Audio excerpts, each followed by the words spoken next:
മുണ്ടക്കൈ പുനരധിവാസത്തിൽ കേന്ദ്രം നൽകിയ വായ്പാ തുക വകുപ്പുകൾക്ക് കൈമാറാൻ ധാരണയായി. ഡെപ്പോസിറ്റ് സ്കീം പ്രകാരം പദ്ധതി നടപ്പാക്കും. മുഖ്യമന്ത്രിയുടെ അധ്യക്ഷതയിൽ ചേർന്ന ഉന്നതതല യോഗത്തിലാണ് ധാരണയായത്. ഈ വാർത്തയുടെ വിശദാംശങ്ങളുമായി ശ്രീജിത്ത് വിവരങ്ങൾ തിരുവനന്തപുരത്ത് നിന്ന് ശ്രീജിത്ത് ചേരുന്നു. ശ്രീജിത്ത്, ഇതിൽ ഈ പണം ചെലവഴിക്കുന്നതിൽ കൂടുതൽ സാവകാശം തേടി കേന്ദ്രത്തെ സമീപിക്കാൻ ഒരു നീക്കമുണ്ടായിരുന്നു. അതിൻ്റെ വിശദാംശങ്ങൾ ഈ ഘട്ടത്തിൽ ലഭ്യമാണോ, അതോ കേന്ദ്രത്തിൻ്റെ മാനദണ്ഡങ്ങൾ അനുസരിച്ച് ഈ മാർച്ച് 31 തന്നെ പദ്ധതികളുടെ വിവരങ്ങൾ അറിയിക്കുക, അങ്ങനെ തന്നെയാണോ ഇപ്പോഴത്തെ തീരുമാനം? വിജയകുമാർ, കേന്ദ്രം അനുവദിച്ച വായ്പാ തുക എങ്ങനെ വിനിയോഗിക്കണമെന്നതിനെ കുറിച്ച് ആലോചിക്കാൻ രാവിലെ മുഖ്യമന്ത്രി വകുപ്പ് സെക്രട്ടറിമാരുമായിട്ടും ചീഫ് സെക്രട്ടറിയുമായും ചർച്ച നടത്തിയിരുന്നു. വൈകുന്നേരം വയനാട് പുനരധിവാസവുമായി ബന്ധപ്പെട്ട ഉന്നതതല യോഗത്തിലും ഈ വിഷയം ചർച്ചയായി. ഇപ്പോൾ സർക്കാർ എത്തിച്ചേർന്നിരിക്കുന്ന ധാരണ കേന്ദ്രത്തിൽ നിന്ന് ലഭിച്ച 529.50 കോടി രൂപ വിനിയോഗിക്കാൻ തന്നെയാണ് തീരുമാനം. എന്നാൽ ഇതിനൊപ്പം തന്നെ സാവകാശം നൽകണം എന്നുള്ള അപേക്ഷ കേന്ദ്ര സർക്കാരും മുന്നിൽ വെക്കുകയും ചെയ്യും.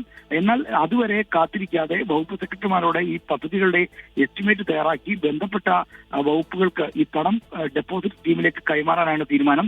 ഡെപ്പോസിറ്റ് സ്കീം വഴി പദ്ധതികൾ നടപ്പിലാക്കുന്ന രീതി നമ്മുടെ ആസൂത്രണത്തിന്റെ ഭാഗമായി ഉണ്ട്.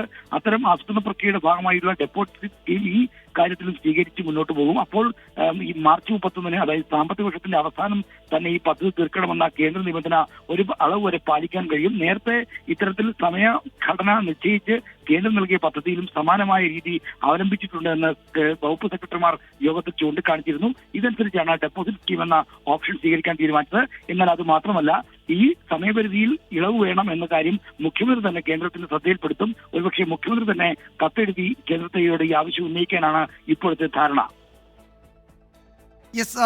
ശ്രീജിത്താണ് വിവരങ്ങൾ നൽകിയത്. വളരെ പ്രധാനപ്പെട്ട വിവരമാണ് ഈ ഘട്ടത്തിൽ വരുന്നത്. പുനരധിവാസം വേഗത്തിലാക്കും, അതിന് എസ്റ്റേറ്റ് ഏറ്റെടുക്കൽ, അത് നിർമ്മാണ പ്രവർത്തനങ്ങൾ, ഇതൊക്കെ സമയബന്ധിതമായി പൂർത്തിയാക്കും. ശ്രീജിത്ത്, ഒരു കാര്യം കൂടി, ഇതിപ്പോൾ ഈ ടൗൺഷിപ്പിന്റെ നിർമ്മാണം മാർച്ചിൽ തന്നെ തുടങ്ങുമെന്നാണ് നമ്മൾ നേരത്തെ റിപ്പോർട്ട് ചെയ്തത്. സർക്കാർ അത് സൂചിപ്പിക്കുകയും ചെയ്തിരുന്നു. അക്കാര്യത്തിൽ ഔദ്യോഗികമായ ഒരു സ്ഥിരീകരണം ഉണ്ടായിട്ടുണ്ടോ? ഈ തറക്കല്ലിടൽ, അത്തരം പരിപാടികൾ ഈ മാർച്ചിൽ തന്നെ നടക്കും, അങ്ങനെയാണോ കരുതേണ്ടത്?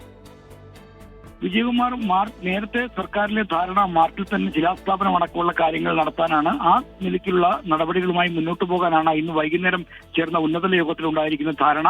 എസ്റ്റേറ്റ് ഏറ്റെടുക്കലും ടൗൺഷിപ്പ് നിർമ്മാണവും സമയബന്ധിതമായി പൂർത്തിയാക്കണമെന്ന് മുഖ്യമന്ത്രി ആവർത്തിച്ച് നിർദ്ദേശിച്ചിട്ടുണ്ട്. നേരത്തെ തന്നെ ആ നിർദ്ദേശം ബന്ധപ്പെട്ട വകുപ്പുകൾക്കുണ്ട്. എന്നാൽ ഈ ഭൂമി ഏറ്റെടുക്കലുമായി ബന്ധപ്പെട്ട് ഉണ്ടായ ചില്ലറ ആശയക്കുഴപ്പമാണ് അല്പം നടപടികൾ വൈകിച്ചത്. എന്നാൽ ഇപ്പോൾ 240 പേരുടെ പേരുകൾ അടങ്ങുന്ന ഗുണഭോക്തൃ പട്ടിക, ആദ്യ ഗുണഭോക്തൃ പട്ടിക പ്രസിദ്ധീകരിച്ചിട്ടുണ്ട്. അതിനൊപ്പം ഇനി രണ്ടാമത്തെ പട്ടിക വരണം.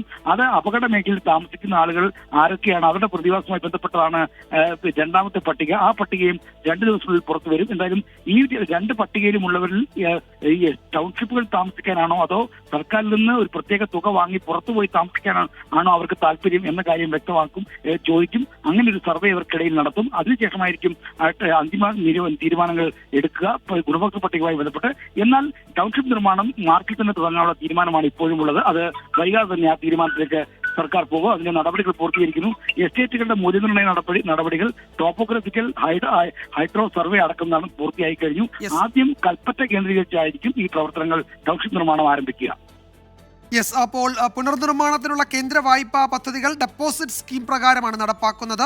ഓരോ പദ്ധതിയുടെ നിർവഹണ വകുപ്പുകൾക്ക് തുക കൈമാറും. ഇതിനൊപ്പം തുക ചെലവഴിക്കാൻ കേന്ദ്രത്തെ സമീപിക്കും. ഈ 31 മുമ്പ് തുക ചെലവഴിക്കണമെന്ന വ്യവസ്ഥയിൽ ഇളവ് ആവശ്യപ്പെടും. 2 കാര്യങ്ങളും ഒരേപോലെ മുന്നോട്ട് കൊണ്ടുപോകാനാണ് മുഖ്യമന്ത്രിയുടെ അധ്യക്ഷതയിൽ ഇന്ന് ചേർന്ന യോഗത്തിൽ തീരുമാനമായത്. അതുപോലെ പുനരധിവാസം വേഗത്തിലാക്കും. ഗുണഭോക്തൃ പട്ടികയുടെ 2ാം ഘട്ടം ഉടൻ പ്രസിദ്ധീകരിക്കാൻ പോവുകയാണ്. എസ്റ്റേറ്റ് ഏറ്റെടുക്കൽ, നിർമ്മാണം ഇവയൊക്കെ സമയബന്ധിതമായി പൂർത്തീകരിക്കാൻ മുഖ്യമന്ത്രി ഈ ബന്ധപ്പെട്ട ഉദ്യോഗസ്ഥർക്ക് കർശന നിർദ്ദേശം നൽകിയിട്ടുണ്ട് എന്നാണ് ഞങ്ങളുടെ തിരുവനന്തപുരം ബ്യൂറോ റിപ്പോർട്ട് ചെയ്യുന്നത്. ആശ്രയിത്താണ് ഈ വാർത്തയുടെ ഏറ്റവും പുതിയ വിശദാംശങ്ങൾ നൽകിയത്.